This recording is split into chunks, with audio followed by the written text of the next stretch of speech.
firage, oh, y'a firage. C'est les gâtements, gâtements. Stevie.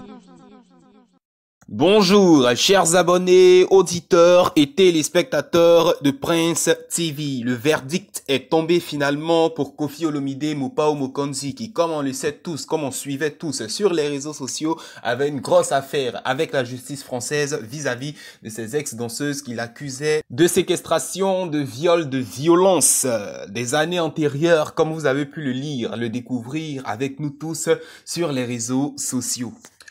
Telle une épée de Damoclès, une grosse peine planait sur la tête de Koffi Olomide et finalement, on vient de l'apprendre il y a quelques minutes seulement. Koffi Olomide a été relaxé par la justice française de toutes les agressions sexuelles prononcées contre lui au bénéfice du doute. Par contre, il est quand même condamné à 18 mois d'emprisonnement avec sursis probatoire sur 3 ans pour avoir séquestré ces danseuses lors des tournées européennes. Alors, pour ceux qui ne maîtrisent pas bien les termes de droit, je vous explique en français terre à terre ce que ça veut dire. Koffi était poursuivi pour séquestration de ces danseuses et en même temps, violence, agression sexuelle, on va dire viol directement.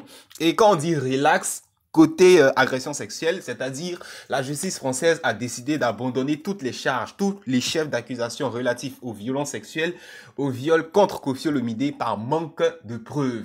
Mais aussi parce qu'il lui a été accordé le bénéfice du doute. Ça veut dire c'est pas clair, c'est flou. Par contre, il prend une peine pour la séquestration parce que c'est avéré. On dira que il faisait ça pour ne pas que les danseuses s'enfuient, comme c'est le cas pour le moment pour un artiste congolais que vous connaissez tous et dont l'histoire est sur les réseaux sociaux, Fabregas. Donc, voilà. Pour couronner le tout, la présidente de la 7e chambre correctionnelle de la cour d'appel de Versailles évoquait que, quand elle étudiait le dossier des plaignantes des ex-danseuses de Koffi Olomide, on constatait des déclarations évolutives et qui malheureusement parfois étaient contradictoires.